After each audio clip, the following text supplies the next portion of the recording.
That sounds pretty good. Somebody on the forum on Facebook recommended this. I tried it. I was blown away by the sound, the latency. I could hear high notes.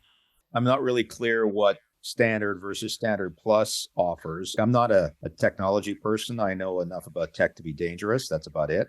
In that case, getting the standard subscription is probably good because the standard plus enables features like multi-track recording.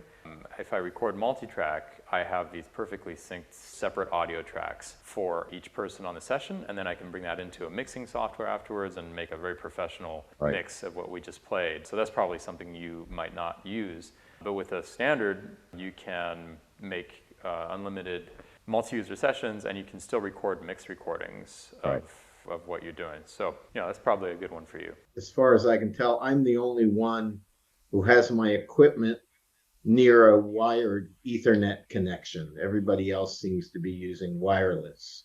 Bear in mind that Ethernet cables can be up to 300 feet in length, and they're super cheap. So your sessions have been going great with 10 people? Yeah. That's astonishing. Sometimes it's only 7. One thing that I'd like to talk about a little bit is the latency slider. I would move it as far to the left as you can tolerate. That'll lower your latency a lot. One thing you might want to do also is turn auto off. I always turn auto off when I'm making music over FarPlay because I prefer to have my latency be stable and to just occasionally have noise come in. So I'm personally willing to put up with some crackles, especially since our recording mechanism gets rid of the crackles. This is a really important idea that Anton and I implemented very early on, is this idea of broadcast output, the idea that you can kind of have your cake and eat it too. You can have super low latency for monitoring that's noisy, and then you can have these pristine recordings because we make the recordings with a much, much longer buffer.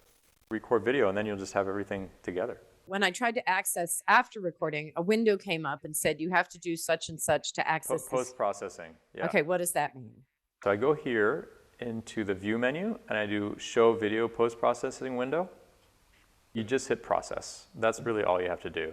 Excitement at last.